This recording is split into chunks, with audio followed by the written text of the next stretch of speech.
Hello, hello, and welcome to Brave Space Live, where we have tough conversations around anti-oppression, communal healing. I'm Tashelle.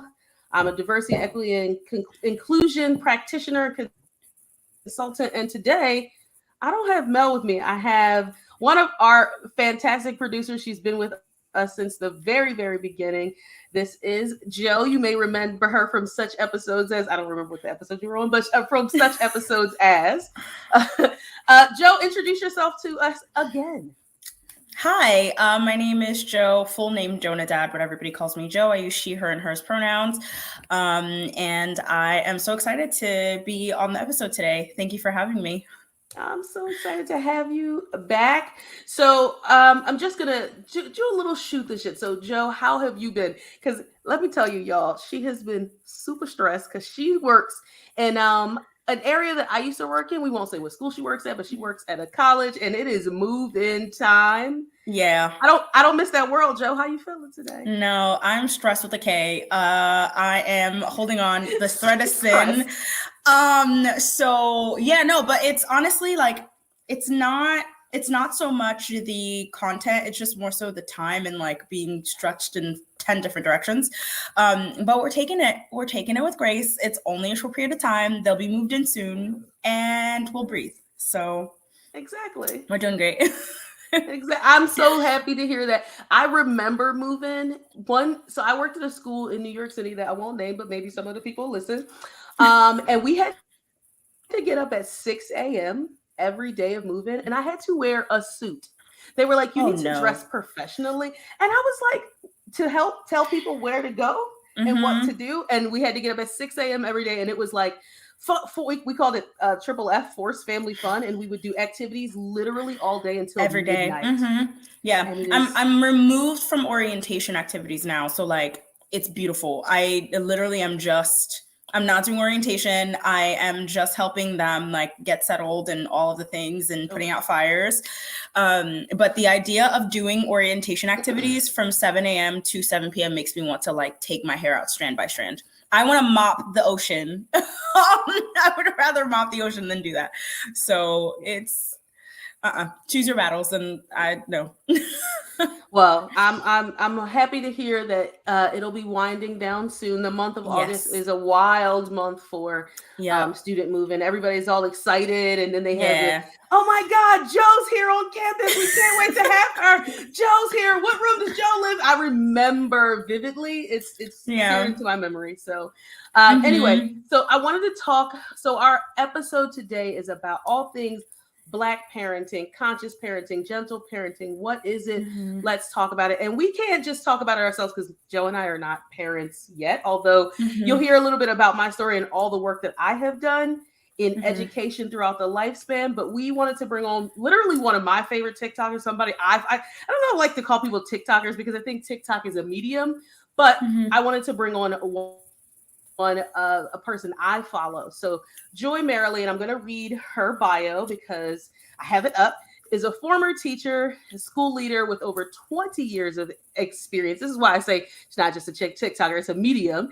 20 years experience in early childhood and elementary education. She now works as an education consultant in New York City schools and nonprofit organizations and as a conscious parent coach. So I'll be tapping her when I have kids because some people will be like, these kids these days, but really be like these parents these days, right?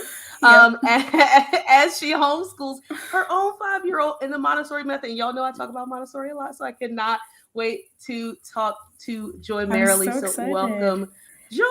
Hi, Joy. Hey, how's it going? So we are so happy to have you. You probably heard us talking a little bit about. I love Montessori. So I can't wait to dig into just that little piece even. But tell us a little, we'll start with just tell us a little bit about yourself, who you are, what work you do, just a little bit more than what your bio affords us. Yes. So I feel like I'm an educator, like that's a big part of my bio, but that's who I am to my soul. Anything that I am passionate about, anything that I learn, I know it's my gift to communicate that to other people in ways that are digestible and replicable, if that makes sense. So I was actually a music teacher. So I was a classically trained clarinetist. I went to a conservatory And then I was a music ed major. So I was a music teacher for 14 years. But I worked in New York City public and charter schools where discipline was a big thing. And so I sort of, that was kind of my niche. I ended up as an instructional coach and supporting teachers with classroom management quite a bit, particularly because I was supporting teachers that were non-academic teachers. So PE teachers, music teachers, art teachers, teachers who tend to get to struggle with classroom management. So I felt like, you know, managing kids is my thing. I was doing this as a school leader. Like, even though I focused on the arts teachers a lot of times, I would be supporting teachers with classroom management throughout the building. And that felt like my strength. So I entered parenting a little arrogant because I'm just like, you know, I know how to get kids to listen. Like, that's what I do. And and I did in a school setting. And then I found myself with my own toddler around 14 months old is when she was just after a year is when I stopped working full time. I shifted into consulting. I just really wanted more time with her as a school leader in New York City public school, 12-hour days. And, you know, I had a child later in life at 36. And I was like, I was not seeing her. And I was like, I thought that I was going to be like that career person that was just like, it's okay. The nanny will take care of her. I'm good. And I was transformed within that first year. It didn't happen right away, but it took some time for me to want to prioritize my parenting. In any case, I found myself one day with my daughter covered in food and my floor covered in food, and my husband works evenings, and so he was sleeping, and I was just at my wit's end because I was like, I had a 14-month-old, and my firm, assertive, calm voice that I use in the classroom wasn't working. I was like, you will not throw food in this house. And my baby was like, you know, like I was just like, wait a second, girl. Yeah. And so, you know, it was a real awakening to be 2 degrees in, have a master's degree in education, because my master's was in elementary ed, to realize how much about child development I did not understand, even though I was a school leader, even with over a decade of experience at that point, there was a missing link. And I needed that because I knew that, like, I know she's not bad. Like, there was no way that I was going to shift to that. Like, my daughter's not bad. What don't I understand about these behaviors? And that started my journey into really studying child development. And so on my page, you will very rarely hear me talk about my degrees because my degrees have nothing to do with what I share. You know, I realized that there's a big gap. I think that if as educators, we really understood child development, the whole system would collapse because we realize how much we're doing wrong, how much the system itself is not serving kids, not teaching them in ways that serve them, not disciplining them in ways that are effective or that maintain their dignity and their humanity. And so I just have been deconstructing a lot for many years, and parenting did that to me and shifted me into this career of conscious parenting. Because once I really understood child development at a level beyond a master's degree, you know, just by reading books and studying research, then I was just like, okay, I have something else to share. You know, it's wow. That's where it started. And my social media platform actually started with my first set of locks. I was actually a lock blogger, and I was an educator the whole time. But I would say 2/3 of my following actually started from people following me because I was, again, if I like something, if I'm passionate about it, I teach it. So I was teaching people how to style their locks. All of this. And well, your locks are beautiful. The pictures you sent us for social media, I was like, girl, I've been thinking lock journey at 40 is kind of like where I want to go.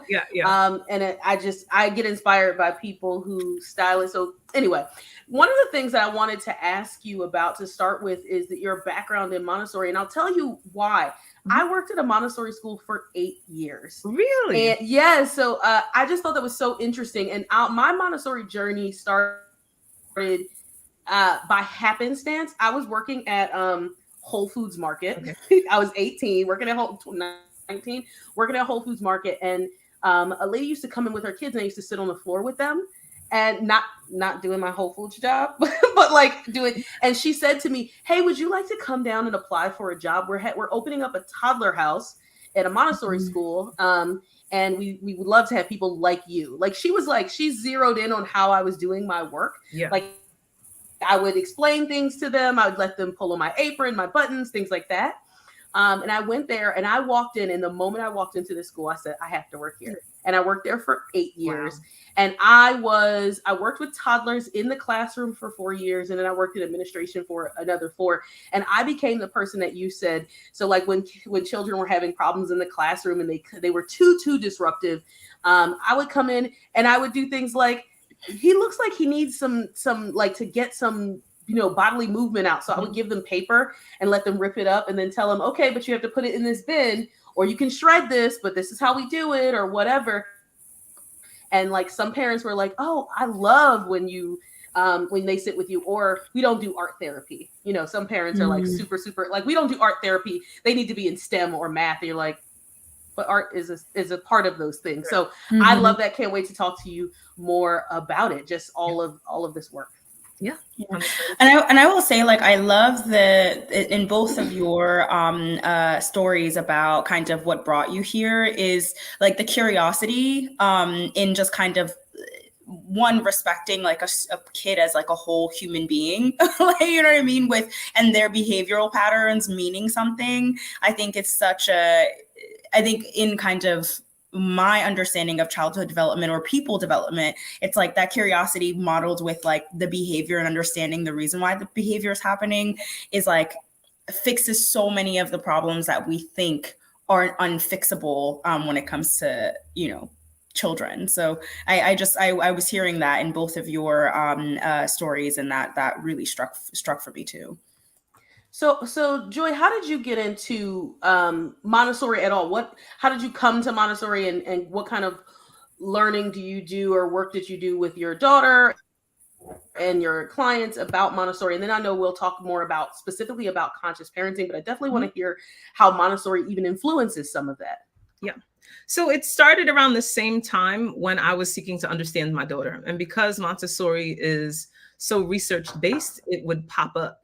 But what really got me was I was sharing, because I was an influencer prior to talking specifically about parenting. I had started a page just for my daughter. I had kind of gone through this identity crisis after having a child. I was like a beauty blogger, and I didn't feel cute after giving birth. I didn't have time to do my hair. I had also cut out my lock. I had combed my locks out. So I had lost a lot of followers. And so I was like, didn't have time to style my hair. I was just looking all crazy. And I was like, let me focus on my baby. Let me just show what I'm doing in parenting, because I didn't know what I was going to do with my page at that point. Because I was like, I'm no longer doing lock stuff. So in this period of transition, I would just share all the stuff I was doing with my daughter. And I loved making toys. I would make things, anything I saw her interested in, I would just make stuff. And someone said, you would love Montessori. Like, you should, look into this. And I started following. That's how it goes. Yeah, I started following a Montessori at home hashtag. A post popped up for reading The Montessori Toddler by Simone Davies. And that was like the beginning of the end. And everything just made so much sense to me, because everything it said research-based is what I was seeing in my child. The drive that she had, that you often feel like she's always, you have a room full of toys and she's trying to get in my pocketbook, a room full of toys, and she's fixated on closing the belt of her high chair, right. And I was just like, wow. It's like the kids who love a cardboard box, and you're like, I bought all these toys and you're in the cardboard box. I was like, yes, because it's so tactical. Yeah. Yes. And so after I learned something simple, even like focusing on like, instead of battery powered, having baby powered, brain powered toys, I was so happy to get rid of all those toys that make noise. Like, when the stuff that you can buy like Babies R Us and Target, everything make noise. Puzzles make noise. Books make noise. If they find a way to put some music, some obnoxious little tinny music in something, they will. And so to find out that there was other places where I could get toys, I could get rid of having everything lighting up and glowing and making sounds all over my house. Because that stuff, I realized I have sensory issues with sounds, because I was like, this is too much. I was so happy to get rid of all that stuff and make this shift. And then it fully aligned again. Like, once you start learning, because that's research based, you shift into more research. And I'm just really nerdy about that stuff. And it was the starting point, really. I don't even know. It's like a chicken or egg at this point, but that's where I started. And it really started with just including my daughter in practical life skills. It's so interesting too. So I started, I said from walking in there, but I remember that the first thing they had me do as I was applying for this job and going on the interview was observe classrooms. And I saw these toddlers sitting by candlelight eating on real plates with real glasses, and nobody was in a high chair. These are 18-month-olds. And I was like, who are these pod children that you have in here? And it became a way of life. And now I can't not Montessori to every child I see, every child I interact with, because you just notice things. Like, I was talking to my best friend, and she was like, I taking my daughter out and I put all these things in her backpack so we can go on our trip. And she just wants to put ducks. We don't need to take all those ducks. I said, sounds like she needs some sorting work. Like, she might be ready for sort. So just all of the things that come along with that. So I love to hear that, because it is so research based. It is so the Montessori tagline, and this is not a Montessori page, but is teach me how to do it by myself, or teach me to do it myself, and that learning. So help me to help myself. Yes, exactly. Can I add one more thing to this? Absolutely, please. I can sing Montessori's praises, but the question most people always ask me is like, why I'm not sending my daughter to a Montessori school then? Like, why am I choosing to homeschool? And if I have a couple of minutes, I just have to share why. Absolutely, and it largely came from the Eurocentricity that it is steeped in, and just a couple of experiences I had. So once I really got into Montessori and was sharing my Montessori journey, and again, I already had, like, my daughter's page was as large as mine, and that's where I was sharing all this stuff.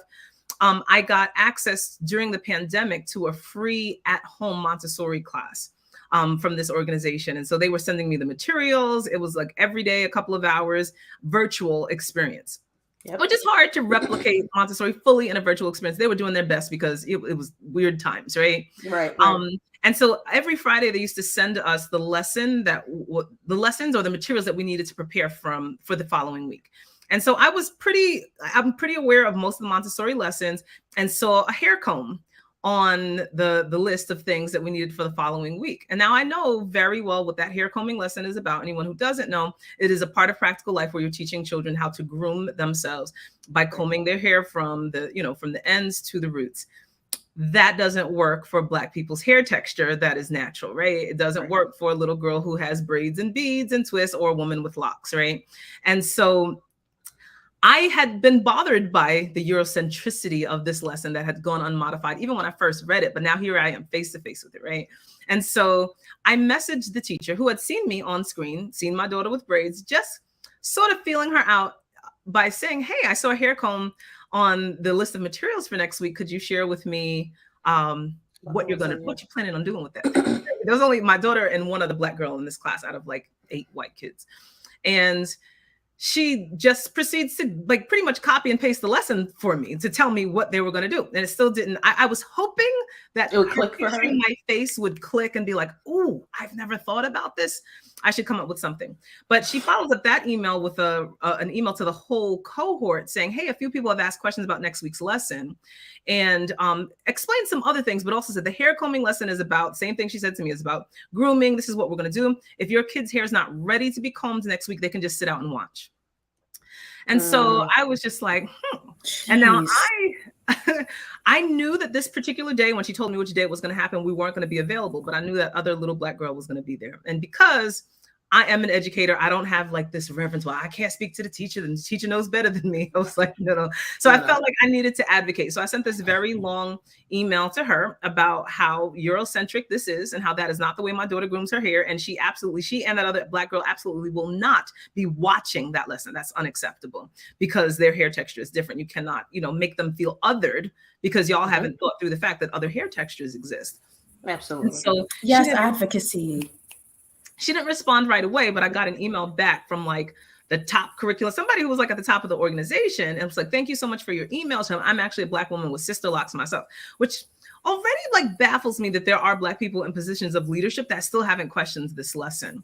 But she said, your email has sparked a lot of conversation. We're looking at our whole curriculum, looking for bias, for Eurocentricity, and all those things in our curriculum. And I'm just like, it is 2020, right? Like, how is this the first time that anyone has thought about this? Well, we discovered racism in 2020. I don't know if you knew, but yeah, that was the first. We were all sitting at home and we figured it out. Yeah, right.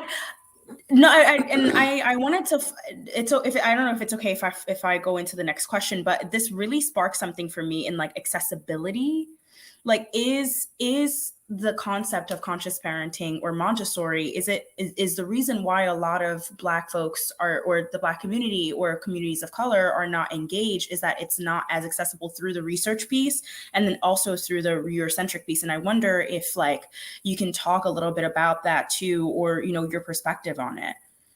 So I will say that the access is more about, there's a couple of things. One, I think parenting in general, this is not just Black folks, but most people like me enter parenting like, I know what to do. I did a lot more research on pregnancy than I did on parenting.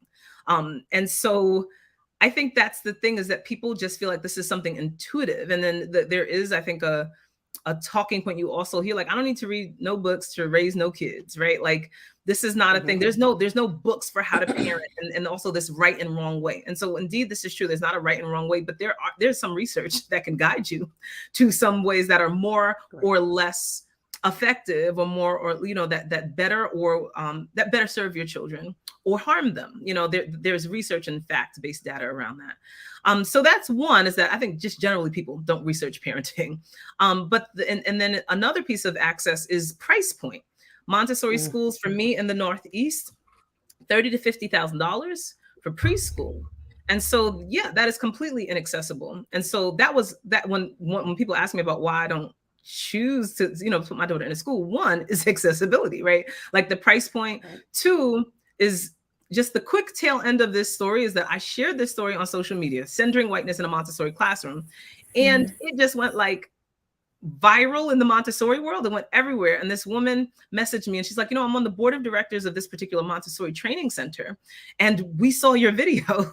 And when we decided to talk to our training staff about it, she was like, confident, whatever. She said, between you and me, we ended up having to fire one of our trainers because they didn't see why they had to like reevaluate any of the curriculum. And so that like shook me a little bit. And I'm like, at the training level, there's not that many Montessori training centers, right? Like each trainer is responsible for the education of hundreds of people. And so not only did I see this at the local level, it's an issue, a systemic issue at the top levels of this organization. And I'm like, yeah, I love this education, but I also, my daughter's integrity, her spirit, her soul, her pride, to me, is at stake in putting her in environments that tend to be majority white. And so that was concerning. And so I think that's a thing too that we have to be concerned about, is putting our kids in all white spaces and how we feel about that. And you can be okay with it, but there is stuff that comes along with that, especially if you get into those with, like, if you got in via scholarship, right? Like what people are already thinking about you, all those things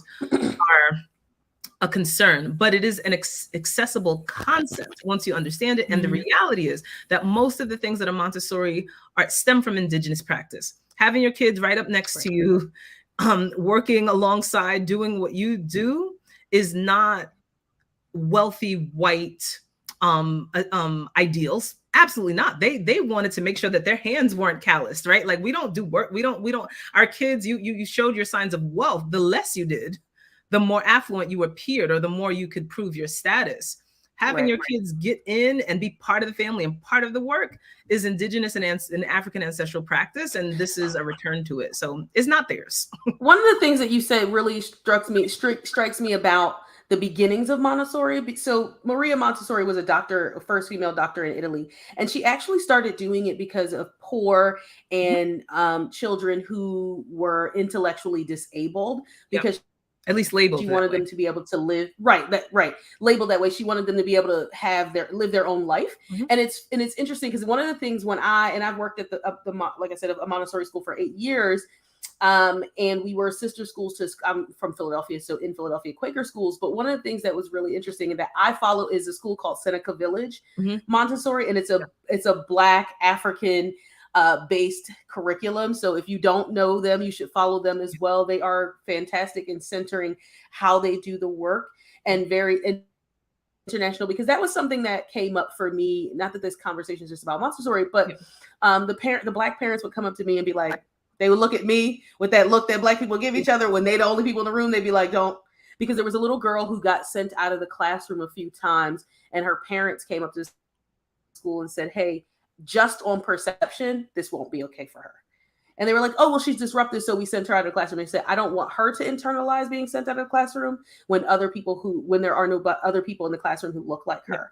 And they looked at me and said, like, you better check these people. And I said, got you. Right. And it was just that bond and having that kind of engagement. So I absolutely understand. And I think from that perspective, I want to shift into, like, I know a lot of what you talk about on your page is this thought process of, some people call it gentle, some people call it conscious, some people call it awareness, and however you call it.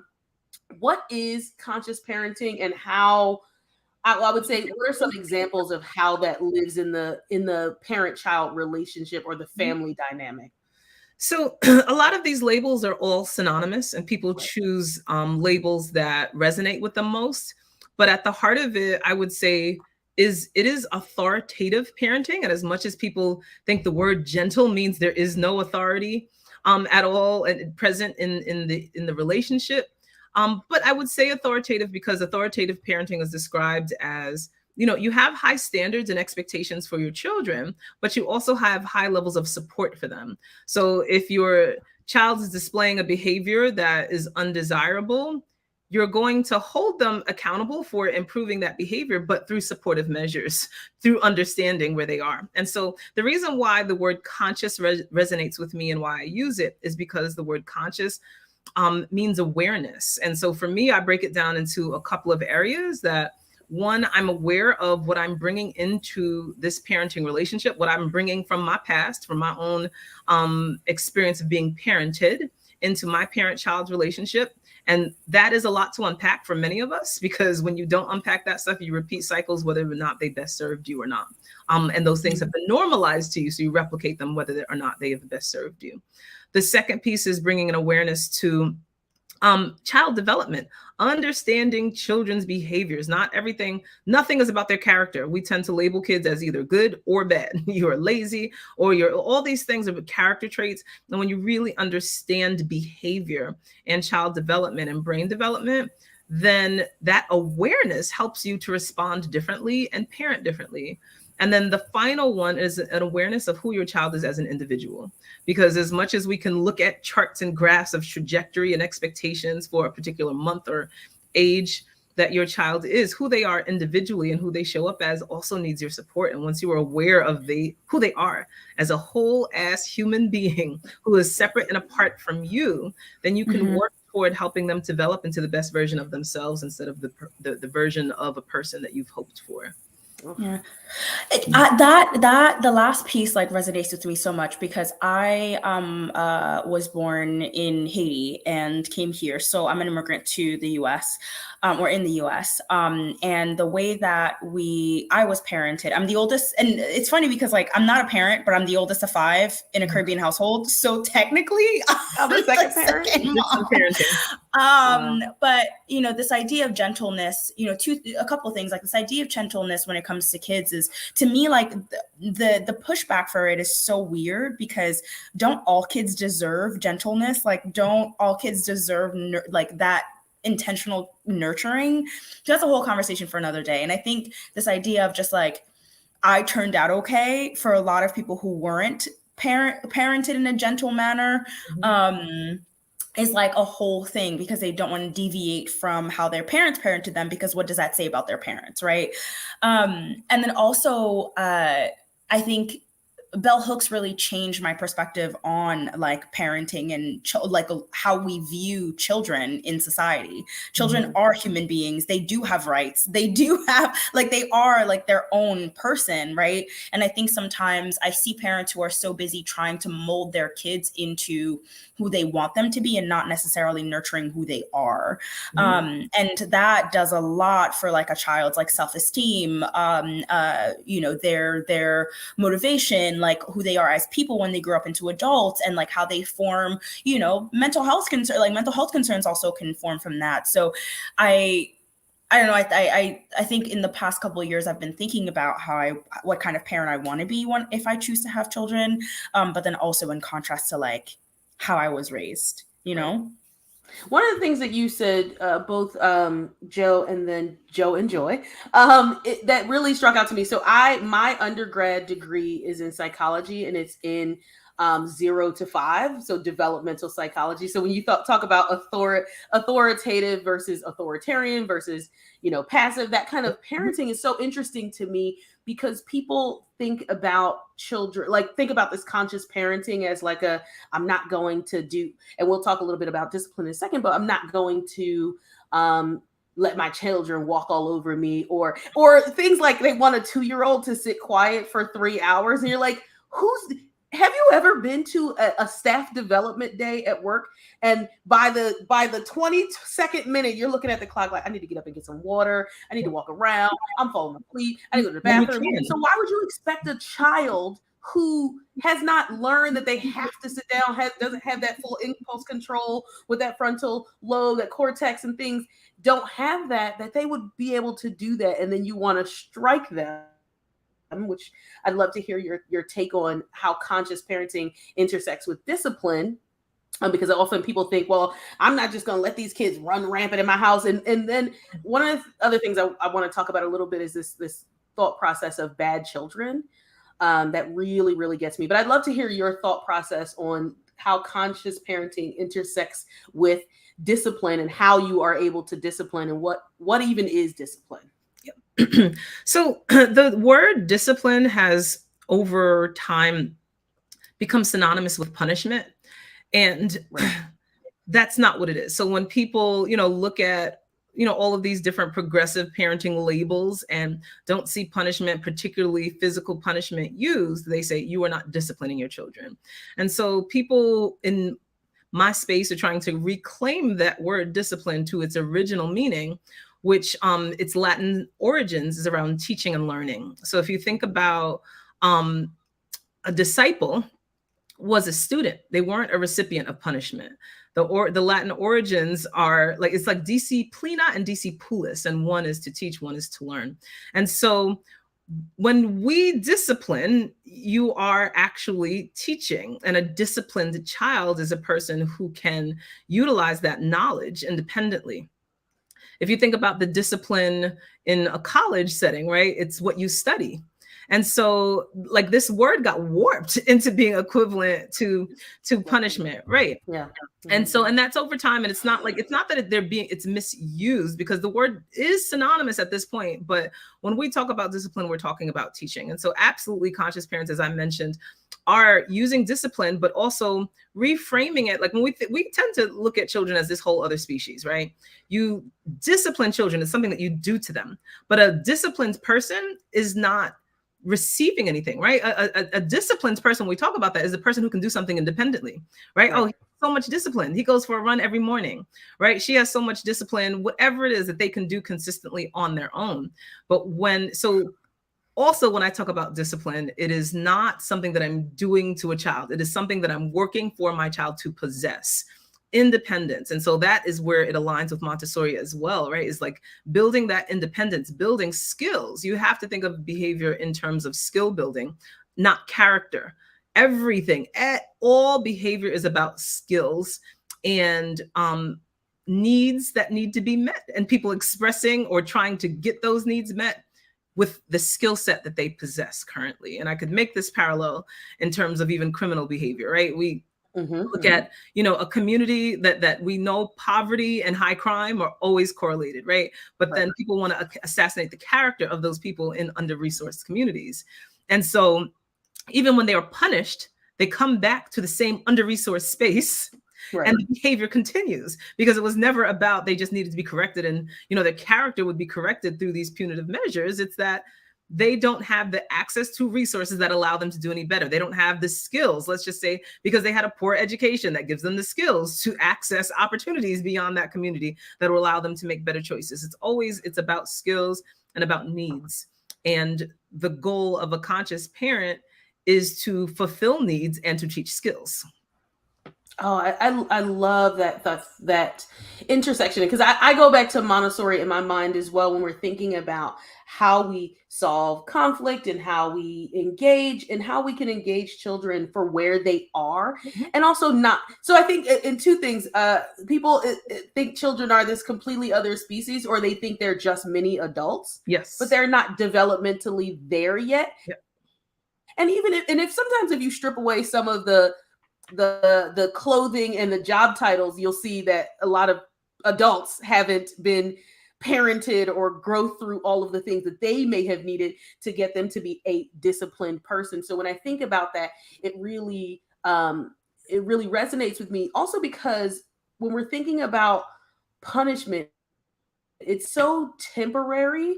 It doesn't provide that learning that you're talking about for this lasting effect of understanding. And sometimes, and I go back to one of the things I always think about is this African proverb, is sometimes the situation will teach me, right? I have to be in the situation. I have to have learned something in the situation for me to go, that's actually not the right choice, right? You have to, and that's one of the hardest things I know in parenting that I've seen with parents, with friends, even as your own person. You don't want to see them fail. Yeah. But lack of letting them fail can also be an issue. And that's something that people want to do. So they're like, I'm disciplining them so they don't get in trouble. But that's not necessarily going to help them, because now they have no discernment in that situation. They haven't learned anything.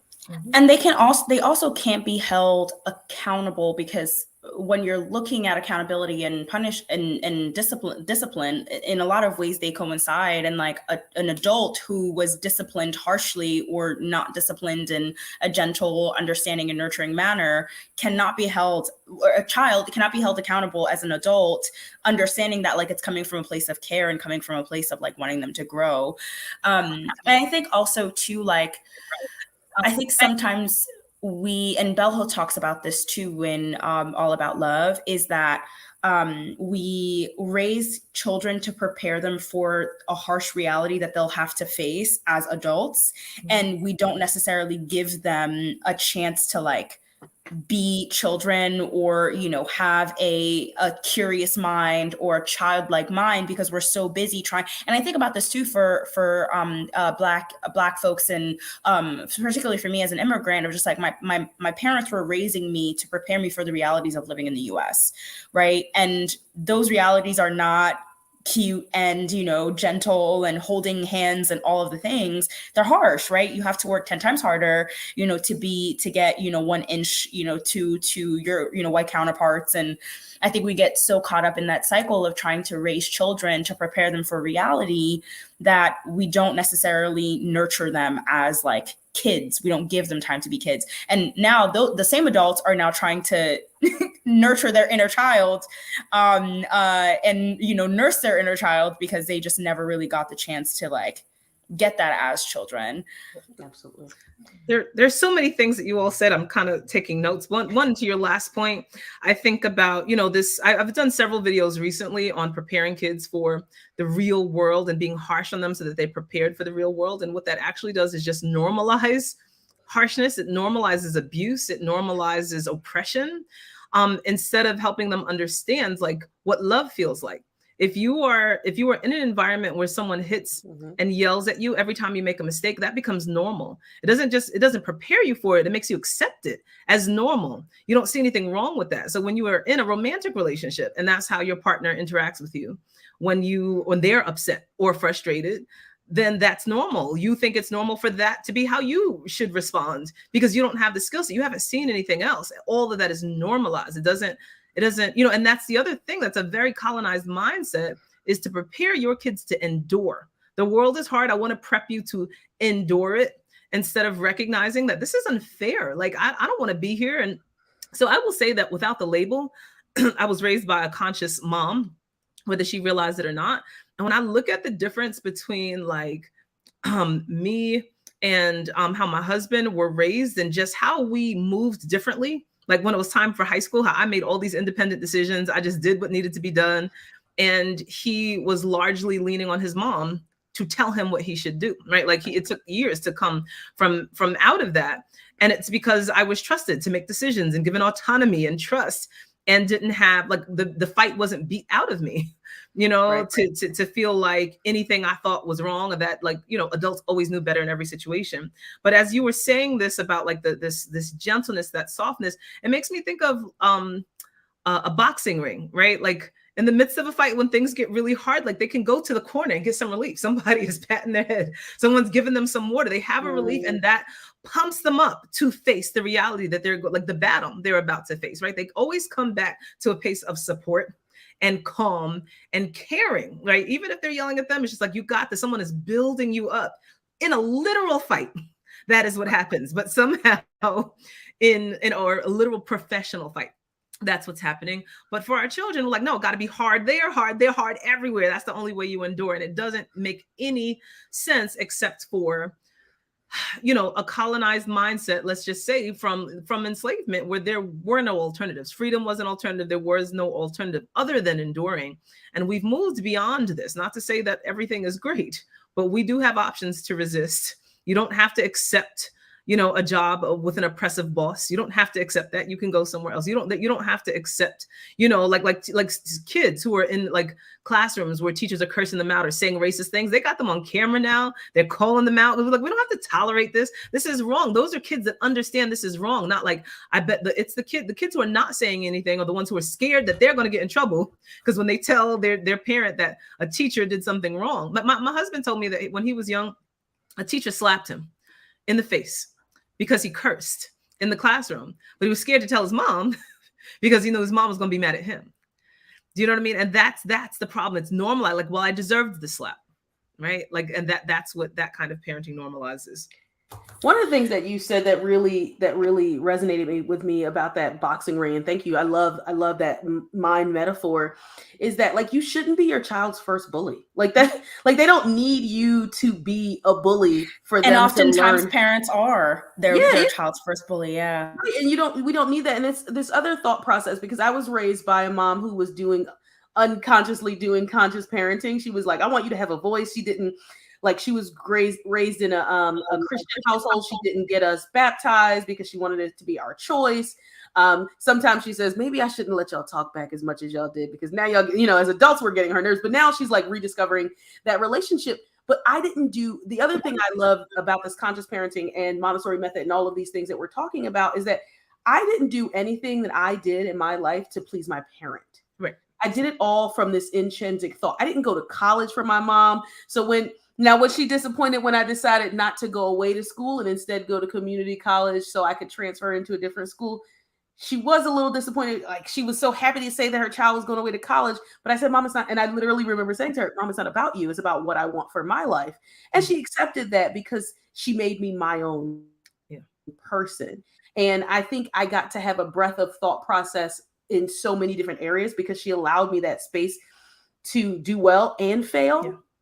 To not discipline me. I remember, and my mom wasn't one of those kids I got, I think 2 spankings throughout my life. And I still remember them, right?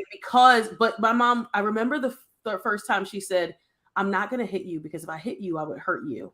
And that's not what I want to be doing. And even that consciousness, mind you, she was 21 when she had me. So even that thought process for me was like, and honestly, the first time I got what, we want to call it not a beating, but a spanking, doesn't matter, still abuse, was I was 6 and it was for lying. And it didn't make me not lie. It made me a better liar. Yes. Because now I knew how to cover my tracks so I wouldn't get in trouble. Right.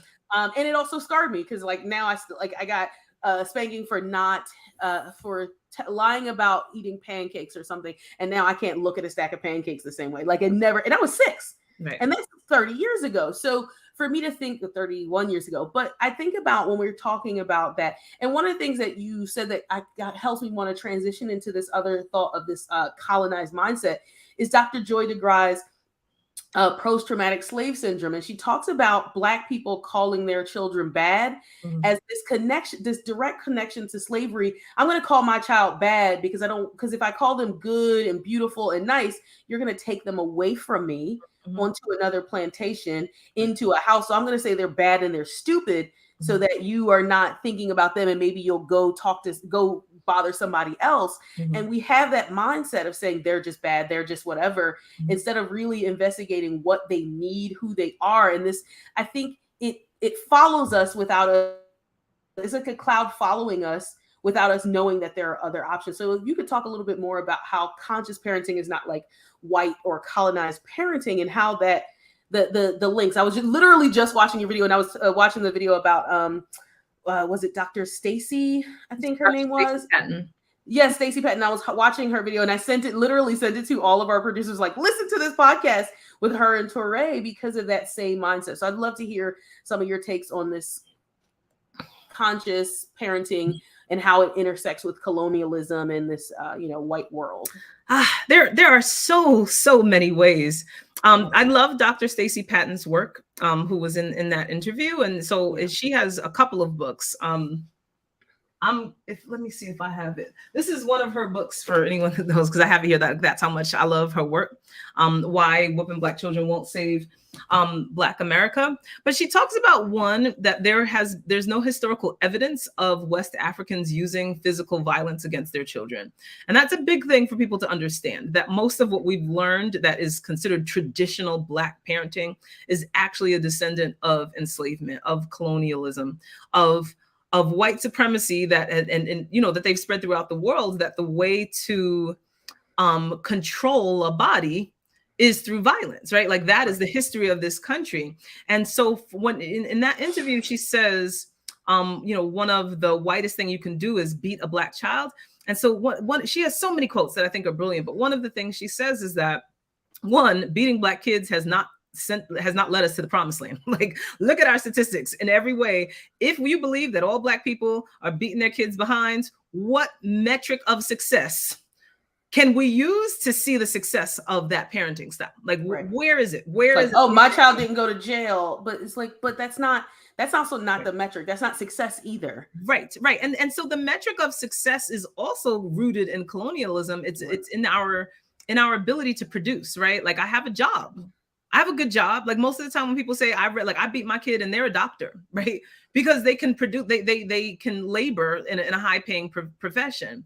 It's not about their quality of relationships. It's not about their own happiness. It's about their ability to produce. Discipline to discipline. Yeah. It's not grounded in true happiness. And so there's when we look at those outcomes, let's look at our mental health outcomes. Let's look at our health outcomes, because there's all this research that Dr. Stacy Patton quotes around the actual physical impact to the brain of corporal punishment, and how that then impacts your actual physical health. And so, we have people, with heart disease and all these different things that you're like, well, they ate okay, what's happening? And we see like there are genetic ties to this, but it's also like, how often were stress hormones flooding your body in childhood? Right. That has a negative impact on so many aspects of health. But people don't know that. And so I turned out fine because I have a good job. One of the other things she speaks to is how when we beat our kids, we're accepting the white supremacist idea, that the only way to turn a Black child into a productive, nonviolent citizen is through violence. The only way to control a Black body is through violence. And when you hear people, especially Black men on my page, will comment and say, this soft stuff, you moms are so weak, you're ruining these Black men.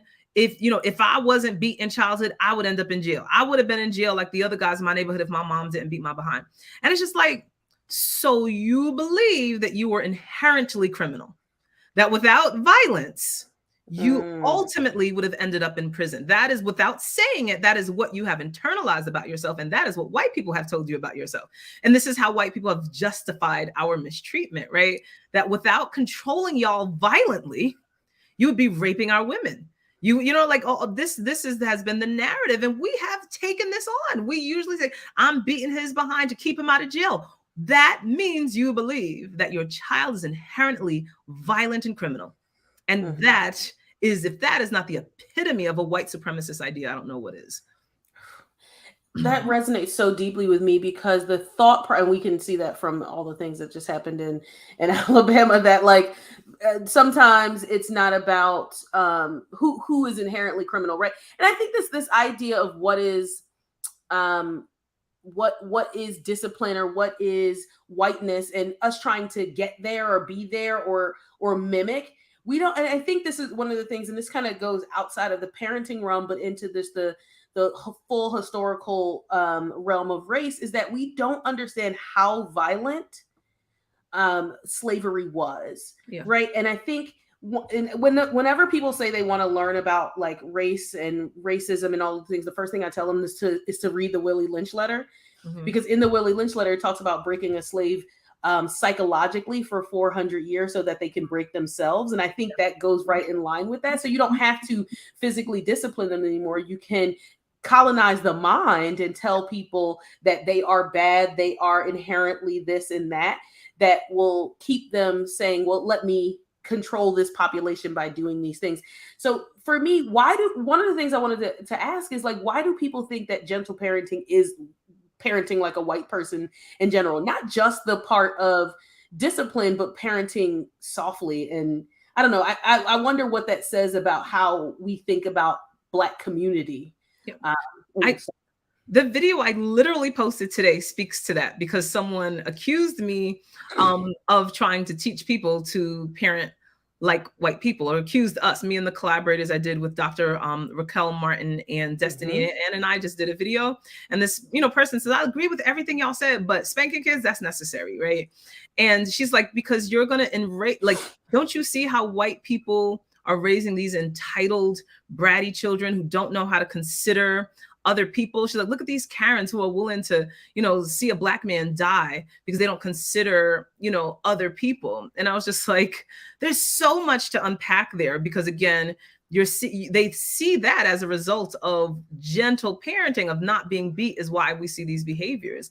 And so one, it's what I just said previously, is that Black people have internalized the idea that we are inherently violent and criminal, and they are not, despite the overwhelming historical evidence to show just how violent white people can be, racist white people in particular, right? So it's this separation of like, oh, they don't do what we do. Like, we're the ones that we're going to whoop that behind. Like, that's how we do. We get down. I'm a strong Black mom. All that stuff is, again, our inherent violence. And it's, and then they change the pitch of their voice, because I'm not going to just talk to little Tommy like this, and I'm not going to be arguing with no kid, right? Like, that's the thing, because they're soft and they're gentle and they're nonviolent, despite the overwhelming evidence to prove otherwise. And I also, in this video, said white people spank their kids. They beat their kids. They do all of that. We learned it from them. It's absurd that there's disconnected. And I love that so many white people in the comments said, yep, I got beat. Like, it's just, I'm going to end up creating a whole other video stitching the white people who talk about getting beat. So it's just, it's a racist idea that we have accepted, that not hitting your kids is a white thing, even though it's grounded in complete fallacy. I think it's this, and Joe, I know you had a question too, or you wanted to comment. One of the things that I think is interesting is that when people think that, it's because they see unruly white children. That just means that parent might not have any control. They may be a passive and then authoritarian, right? They may be permissive and then authoritarian. So they're letting that child run amok, be out of control. And that doesn't mean that they're not specifically having fun. That means that parents not engaged or paying attention to that child, right? Because you can have, and I was watching your video of your husband and your daughter playing in Target, and I was like, he's engaging with her. Although it's not, what people want is a child to sit down and be quiet and not touch and whatever and all of those things, but he was engaged with her, which is a huge difference than just letting your child run around and you be over here doing something and not paying attention to them and engaging with them at all. Go ahead, Joy. I was going to say, people don't view it that way. It's been controversial. I mean, I've been called a bad parent. I've been called, they told me my child has no home training because of this 20-second video. But I have a thick skin about people's judgment, because I know the lens through which people are viewing this, of how they view children. But I also want to say that a lot of times when people are judging other people's parenting and saying that the kids are unruly, the children are often displaying developmentally appropriate behaviors, right? Like, let's just say a kid is in an aisle and they're like, I want that toy. And, you know, and the parent says, no, you can't have that. And the kid falls out and they're like, no, I want it. And they're screaming and crying. And people feel like this kid is out of control. See, my kid wouldn't be doing that. Like, he doesn't have the ability to regulate his emotions yet, right? But the fact that the parent didn't snatch him up and pop him in the mouth is why they feel like that kid is unruly, is why they feel like that parent is permissive. And it's because they did not see the reaction that they think is appropriate for developmentally appropriate behavior. So I just wanted to reframe that a little bit, because so often we see kids in their worst moments. You see a parent engaging with the child in their worst moment, and we're judging the parent. And it's such an uncomfortable place to be in, because you don't know. The same thing where my daughter, literally, it was like 2 minutes of her running and she squealed. That was the thing. People's big problem was the squealing, right? And it was like, we were literally in an empty section of the store. It happened because of the circumstance. But people now looked at that and said, my daughter has no home training, right? And if there was anyone in earshot of that experience, that's it. Parents get judged so often because their kids are having a bad moment. And it's not an accurate representation. Or not a controlled moment in our society about how you should act in every, like, how often are you at work and you want to scream and you need to leave, or I'm going to go have lunch in my car because I need to get away from everybody and scream, because we have this controlled environment. And if people engaged with what may be actually going on with them or expressing their joy in certain ways, then we wouldn't be looking at everything somebody does as not a sit down and be quiet. It's like my favorite thing on a plane, and what gives me comfort is children crying. I'm like, if the child is crying, then I can't cry on this plane. But I know that it's like an unnatural environment for a child. Like, I don't want to be in this, box in the sky. Joe, I know you were going to say something from the a little bit about religion and a couple things I think there too. I think, and this is something that I don't know who said it, but this idea of like we're expecting children to act like adults, and even adults don't know how to feel their emotions fully, and that's why they need to go that's why they need to go to therapy, because a lot of their emotions are so bottled up that the stress and the pushing down of how they feel and not being a full human being, that, we have such a disconnection between feelings and logic and which one is better, and not necessarily a fusion of both, because they're both helpful. And they're both like a sign of like human, functioning. And this kind of leads into my next point. And again, this is not a criticism of religion or a criticism of God, but I think a lot of the times I see, especially from my reality, the justification of discipline through spanking, beating, abuse, by way of religion. Like, God said it in the Bible that this is how he didn't. That's what Stacey Patton said. And I was like, he didn't say that. So, but then it's also this idea of just like, when I think it also further proves the point of just like colonization and Christianity kind of are like sister girls, because like, the Bible is not necessarily a reflection of the original transcripts or the way in which it was meant to be. So I think about that all the time. It was also written by men at the time, right? That's the reality. And I think this idea of just like, if we're going to say then that God is okay with us hurting and abusing children who are literally developing and just essentially learning how to be a person, then we also have to admit that God is not all good and not all just, because like, where is the justification in hurting a child who doesn't even have like the proper brain development? The research is showing us that. So it's either we admit that he is not all good, and this is why beating children is justified, or we should really stop beating kids because it goes against like what God wants for human beings. Like, which one is it, right? So I think about that all the time, because for me it's like, if y'all are going to talk about God in this way, then I don't think he would want for y'all to really beat your y'all kids. Y'all are lying on my boy. Like, y'all are lying on my boy. He's like, so I think about that all the time, because it's like, even my parents used to justify that. Like, you say you only got 2 beatings. I'm just saying like, wow, I wish 2 only. Damn. But I think that's also like a reflection of just culturally and then also religiously too. But I think about it all the time because I've heard that justification. I'm just like, well, that's what God said. God said that, you don't spare the rod. Like, this is how you discipline your children. I think people often use, all forms of religion or spirituality to escape critical thought. And let somebody think for them. Yeah, because even if it feels wrong or bad, religious dogma allows you to push those real feelings away because those are earthly feelings, right? And so then there's a superiority thing. I face this all the time, is that, like I think the irony of people say, I don't need books, I don't need research. When I talk about the research that talks about the harm that physical punishment causes, I don't need no books to teach me how to raise my kids.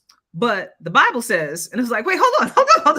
Ain't that a book? What's the irony in that? Like, you are raising your kids based on this book. But, again, it's one of those moral arguments that I try not to engage in, because people always feel like they have the moral high ground as soon as they bring religion into it, because you're speaking earthly, like science doesn't matter, facts and evidence don't matter when it's grounded in something that they believe is the pure word of God, whether it's a misinterpretation or not, that they will never admit, whether it's misquoted, whether it is actually not the spare the rod quote, not actually from the Bible.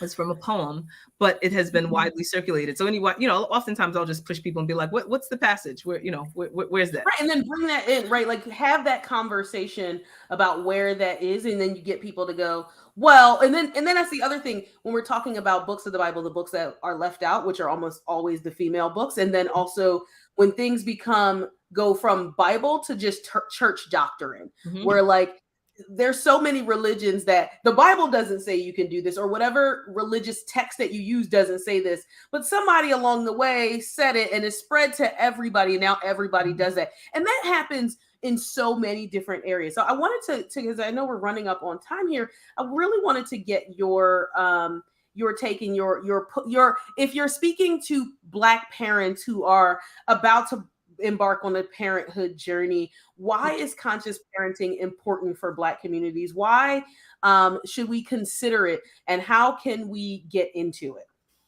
Oof.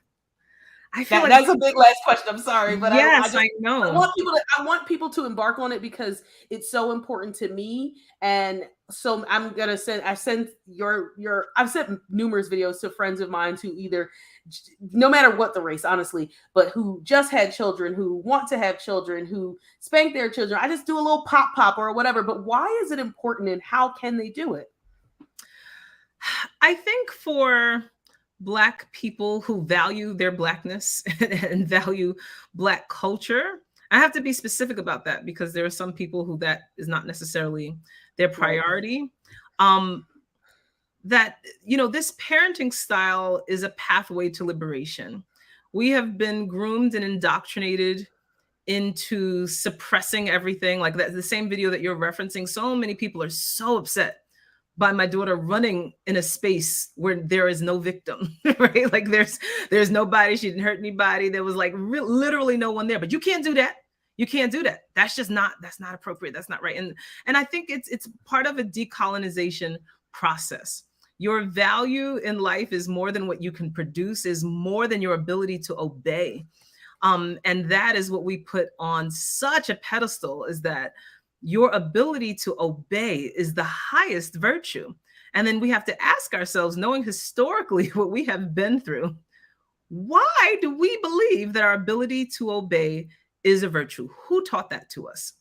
And once you start to unpack the fact that these things that have been labeled as Black ideals are not our own, and the only way to liberate yourselves from that is to start unpacking and see the true source of what we believe is our own value, especially as African Americans, any colonized, formerly enslaved space. A lot of our values are not our own. These values were beat into us for survival. And so now that our survival is not fully dependent on this. And I have to say this because most of the time when I say this, people will counter with, well, if we don't behave, then the police will X, Y, and Z, all the brutality that we experience. But it's like, how many well-dressed, well-spoken, compliant Black people have you still seen murdered, right? Because our behavior has never been the cause for our mistreatment. That's another Stacey Patton quote. Our behavior has never been the cause for our mistreatment. It is the excuse that it was used, again, to get you to obey. If you don't obey, I'm going to hurt you. But even when we do, we get hurt, because it's about racism. It's about white supremacy. It's not about what we're actually doing. And so I don't know if that like answers it directly, but if you care about the liberation of Black people, we have to decolonize our parenting. Absolutely. I love that. Are there any recommendations that you would give to people if they are starting on this journey? I know my first recommendation would be go get your own therapy as a parent, because and I'm sure this is something that you kind of talked about in the beginning. And I did my undergrad in psychology, and then I did my master's in clinical social work, because I wanted to be a marriage counselor and a family therapist. Because while working in a Montessori school, because what I realized is maybe if I deal with the fucked up parents before they have the kids, then maybe it'll make the things that was my mindset. I actually ended up working in DEIs more specifically. But one of the things I think about that you face when you have a child is your own parenting. What you will do that your parents did, and what you won't do that your parents did. What you experienced, what you were lacking, trying to reparent yourself, often trying to get rid of some of your parental anxieties that you may have experienced in your life. Because and part of what you said really resonates about our experience as children, or our experience in life is producing and obeying, is because some people will parent from the place of, well, my child I didn't have, so I'm going to make sure my child has.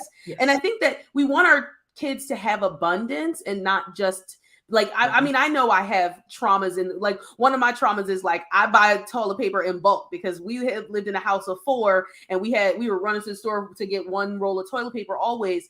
But I want to make sure I'm engaging with that, so I don't yell at my child for wrapping all the toilet paper around their hand, because that's something that they experience, because I'm then dealing and engaging with my own trauma. And I'm letting that on to my child who has no knowledge of that experience. That I don't want to push down that epigenetics to them. So are there ways, and you can speak about any of that, but are there any recommendations you have for people who are starting to unpack this outside of just the one I named, which is therapy? I think therapy is huge, especially if you're struggling with emotional regulation, right? Like you want to do better and you're struggling to do better. Therapy is probably a very good place to start. It's hard for me to say what works for everyone, because people have different learning styles. Like my go-to, what I want to say is like reading a book that helps you understand your particular child's developmental age. But, I know that that's not the thing for everybody. Research doesn't do it for everybody. But the reason why I say that is because once you understand your child's behaviors are normal and literally what their brain is driving them to do, I just feel like your own ignorance is like, you realize how much you don't know, how you were getting angry at something that your child couldn't control. I just think it's like that level of awareness, I think. And then you have to do the work, like you said, in therapy, or simultaneously be doing the work to resolve those triggers, because so many of us are triggered by our kids doing things that would have gotten us popped in childhood, right? And you see it and you're just like, you've internalized, again, normalized your own experience, so you feel like it's what your child deserves. But once you understand children, it's very hard to respond the same way. Like one very quick example I'll give is that my daughter was in this phase of throwing things down the stairs. She threw everything. That was part of where my journey began. And then I learned about the schemas of play, and learned about trajectory schema, and how there's a period of time where kids do all of these behaviors that can be obnoxious to us. Throwing is one of them. It is literally how they learn and understand gravity. They want to see, is it going to bounce? Is it going to splat? Is it going to roll? Is it going to bounce back up to me? That's how they understand it. We can look at any object that it is like in eyesight and know what it's going to do when it hits the ground. And why? It's because we went through this period of development. So like me think my kid is driving me crazy. They keep throwing anything. Like if you're thinking she's so bad, she's throwing, and then you learn they literally can't help it. And this is part of learning, a stage they have to go through. How can you react the same way? Like to me, it's like, I would feel you might have to work through the trigger, and you're like, your trigger swing, like if that's what happens, when you see your kid doing something wrong. But the understanding, to me, that awareness to me is the first step to making changes. I could talk to you forever because I was just thinking about, I had one of my triggers that still exists for me, and I can see it with my husband, is like we couldn't open all the boxes of cereal because I grew up in a poor household. You could only open one box. So when my husband opened like multiple boxes of cereals, I am immediately triggered. I'm like, why would you open all these? Right. But he didn't. He grew up in a house with more than enough. And I grew up in a house with not enough. Yeah. So that, and I think about the other thing you said about children and being able to understand like the throwing things like that is like, one of the things I heard somebody say, which I think is a funny one, is that your tongue knows what every surface feels like. Yes. By just looking at it. Yes. Right. Like I could look at this piece of paper and know my tongue knows exactly what that paper is going to feel like because I went through developmental stages. So I'm going to give y'all a recommendation. Go subscribe and watch Joy Marilie's videos to find all of the things that she starts talking about, because it is so, so important. And I can't wait to be a parent, but I know that I'm also going to deal with all the triggers. This is why I think a lot of people are like, you don't know what it's like to be a parent till you have one. It's like, yeah, because all those triggers pop up. I guess we'll end. We usually end our episodes with what's top of mind for you. So I'll ask Joe first. I'll go, and then we'll leave it to Joy to carry us home. So Joe, what's top of mind for you? I will say, and this is such a deviation, such a contrast, yes, to what we just spoke about. But the Montgomery Brawl is just like all over the place for me. And I've watched literally the videos like at least once every day since it happened. And I feel bad because, again, like violence is not the answer, and, you know, all of that. And at the same time, it's like, yes, you know. So I'm dealing with the, you know, the yin and yang of it all. But definitely that. And, you know, kind of going into the year and after this conversation, I think for me, it's really solidified kind of my perspective and my thought process around discipline. But I think also too, like, I feel the responsibility to have this conversation with my parents because I'm the oldest of 5. So there's still four others that are still kind of, and every child in a family gets a different parent, right? Because they either learn or, you know, engage differently in all of the things. So I'm hoping that through our engagement and continued a conversation, it can kind of, my siblings can experience different parents, more patient parents, or as patient as possible with 14 and 15-year-olds. So do with that as you may. I'll say what's top of mind for me, and I'll say, Joy, you will experience this, and this is something that we experience working in higher ed, exactly the same phases that your daughter has gone through. She'll go through again going to college. Yeah. It is autonomy versus shame and doubt. It's who I am, separate from my parents. And I would tell parents that, because I worked in a Montessori school and then I worked in higher education, and I saw the same. And then you'll see scared parents dropping off their most precious gift to go be something different. And it was so interesting to me. And I was like, it's just the same group. They just are louder and more rambunctious. Well, maybe not. Like, I don't know. Like, college students are very much like preschool age children. And you get to see so much growth in such a short period of time. I would always tell the college students that I worked with that this is a short time for you to go from a child to an adult with people having expectations of you. So really dig into who you are, what you want to learn. And as Joe is seeing them coming back to school from year to year, you see them I used to work with sophomores and freshmen a lot. I used to run a sophomore building, and now they have jobs. And I'm like, you're a working person in the world. How is that? Or now the kids that I worked with in the Montessori school, I saw one of them yesterday, a little Black girl who has a band called, I think it's called the something Sister Band in Philadelphia. Her and her 3 sisters went to this Montessori school, Black girl whose aunt is Erica Alexander, from The Cosby Show and Living Single, Pam. So that's her aunt, and she looks exactly like her. She was driving in a car with her mom, and I was like, she was 3. And now she's driving. So that, to me, that's top of mind. Like, just knowing that we're constantly going through these developmental phases of who we are.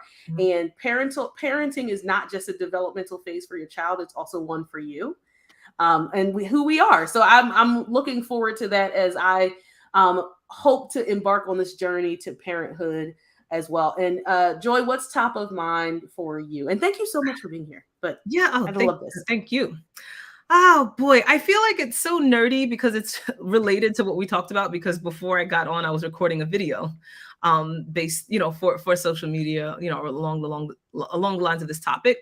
But decolonization and just like how much or colonized mindsets, how much it impacts our parenting and everything. And it stems from, like I told you, the controversy that I should have anticipated around this video I posted with my daughter running in an empty space of Target, but just that someone said in the comments, like there's a time and place for everything. And also, there's a universally accepted standard for what's appropriate. Who sets the standard? Yeah, right. Who sets the standard? It was a white woman who said this to me. And then I said, there is no universal standard. I was like, from how you greet people, like what's considered respectful, this varies greatly between cultures, whether you make eye contact or not, will you handshake or bow, like all these things happen different in different cultures. And she said, well, most developed cultures basically agree. There it goes. Yeah. There we go. Right.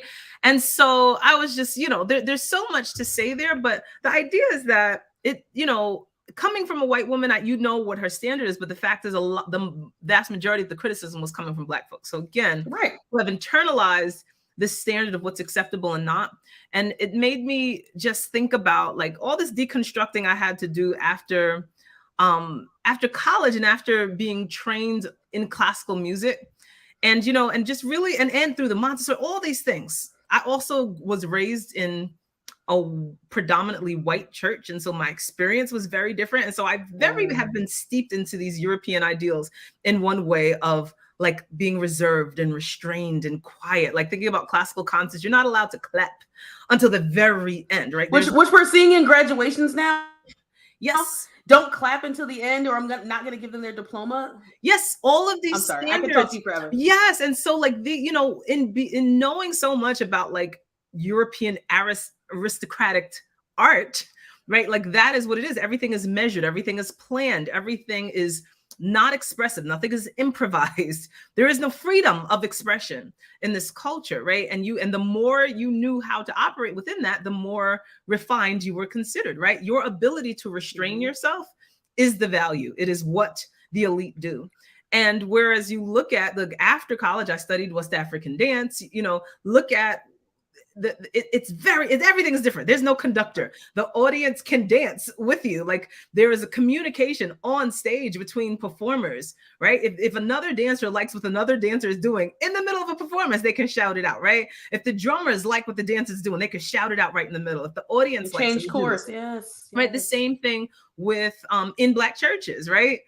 It's an insult to not shout in the middle of a good song, right? It's an insult to not tell the preacher you like what he's saying in that very moment, right? There is no restraint. If you have a spiritual moment, you can stand up right in the middle of whatever is happening and express whatever it is you're feeling, right?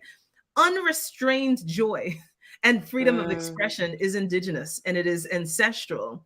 But we have now decided that restraint and measured emotion and suppressed emotion is the universal standard. Black people have have accepted this as well. And I'm just like, I know the judgment is coming, but this one I said about like, I'm all about this liberation, especially when I look at it through this lens of whose ideals are centered when we decide what's appropriate and what's not appropriate in certain spaces, what volume is appropriate, what emotion is appropriate and where. That's not our ideals. As much as we say like, well, the white people, the ones that run free and do whatever they want. No. Like, look at when you really look at where our ideals came from, that is not the case. And again, aristocracy of Europe is different than the peasants, right? But our ideals are stemming from the rich white folks. Right, because everybody's bending towards trying to be that or wanting to be that or that being this. When you talked about music, it made me go, it's classical, not jazz, right? Yes. And they should, right. And it's that improvisation and that communication that changes. If you've ever gone to I went to a jazz, like neo soul jazz jam, we were there for like 6 hours on the same song because they just kept vibing back and forth and changing direction and feeling what was happening. And I think people need to really get back to that. I can't thank you enough for having this conversation with us. It has been so impactful, so joyful, and really so insightful for all of us. And I think this is something for us to think about, not just as parents, but as people as well. So whether or not you're having children, you can think about even who you are and how it has impacted you. So I just want to say thank you, thank you, thank you. Go follow Joy. And come back and we'll talk more about this, because I could have this conversation forever. But thank you all. We'll see you in 2 weeks, and I'm going to roll the outro.